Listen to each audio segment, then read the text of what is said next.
حضرت قاضی مطہر رحمۃ اللہ علیہ آپ گروہ عاشقان کے بانی ہیں اور حضرت سید بدیع الدین احمد زندہ شاہ مدار العالمین رضی اللہ تعالی عنہ کے اجل خلفاء میں سے ہیں۔ آپ شریعت میں عالم عالمیان تھے اور اپنے دور کے مفتی اعظم تھے۔ آپ 2 شاگردوں کے ساتھ 70 اونٹ پر کتابیں لاد کر کے حضرت زندہ شاہ مدار سے مسئلہ وحدت الوجود پر بحث و مباحثہ کرنے مکن پور آئے۔ راستے میں آپ کو ایک ایسن نامی ندی ملی جو آپ کی متصل نشست کو گھیرے ہوئے رواں تھی۔ جب آپ اس دریا میں اترے تو قدرت خداوندی سے دریا نے ایسا جوش مارا کہ آپ کا سارا مال اور ساری کتابیں اس دریا کے پانی سے بھیگ گئیں اور بہت مشکل سے آپ کو اپنی جان کو بچا ملا۔ اس واقعے سے گزر کر کے بڑے حیران و پریشان بارگاہ قطب المدار میں حاضر ہوئے۔ روبرو شیخ المشائخ کے آئے اور حجت کو پیش کیا۔ حضرت شاہ مدار روشن ضمیر تھے، فرمائے بابا پہلے اپنی کتاب فقہ شرعی کو دیکھو تاکہ اس پر عمل کیا جائے، زبانی گفتگو سے کوئی فائدہ نہ ہوگا۔ قاضی صاحب نے فرمایا آپ کی مونچھیں بہت دراز ہیں،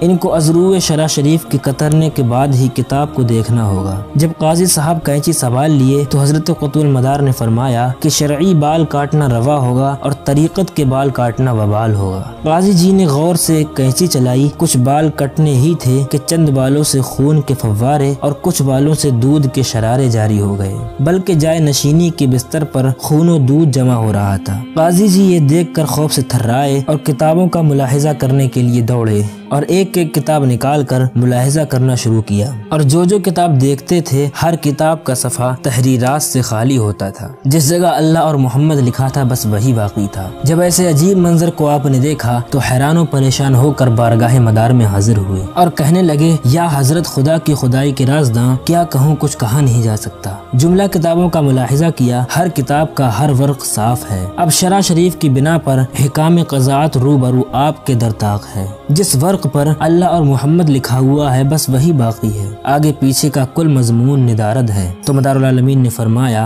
اے قاضی مطہر، تو قدرت خداوندی سے آگاہ نہیں ہے۔ یہ ماجرا سن کر قاضی صاحب بڑے حیران ہوئے اور نادم ہو کر کہنے لگے یا شاہ مدار العالمین، اب طریقت کا راز کا سبق دے کر اپنے زمرہ میں ہمیں شامل کر لیجئے۔ حضرت شاہ مدار رحمۃ اللہ علیہ نے آپ کو نہایت شفقت کے ساتھ اپنے مریدوں میں داخل کیا اور وہ 70 اونٹ جن پر آپ کتابیں لاد کر کے لائے تھے ان سب کو آپ نے پھر سے ٹھیک کر دیا۔ حضرت قاضی مطہر رحمۃ اللہ علیہ بڑے عالم تھے اور باطنی علم میں تو حضرت شاہ مدار صاحب کے طفیل وہ مرتبہ حاصل ہوا کہ کم لوگوں کو ہی وہ مرتبہ حاصل ہوتا ہے۔ گروہ عاشقان مدار آپ ہی سے جاری ہوا اور اس سے 9 گروہ جاری ہوئے۔ آپ کے جانشین اور آپ کے خلیفہ قاضی حمید الدین ہیں اور حضرت قاضی حمید الدین رحمۃ اللہ علیہ کا خلیفہ شیخ عبد الغفور ہوئے اور حضرت شیخ عبد الغفور رحمۃ اللہ علیہ بابا کپور کے نام سے مشہور ہوئے۔ حضرت قاضی مطہر رحمۃ اللہ علیہ کی عبادت و ریاضت و استغراق کا عالم یہ تھا کہ آپ ایک ہفتے میں 1 مٹھی چاول کھایا کرتے تھے۔ بہت عرصے تک حضرت شاہ مدار رحمۃ اللہ علیہ کی خدمت میں بحالت سفر رہے ہیں، اور جب حضرت قطب المدار رحمۃ اللہ علیہ ماور النہر پہنچے تو آپ نے ان سے فرمایا کہ یہ جگہ تمہاری آرام گاہ بنے گی۔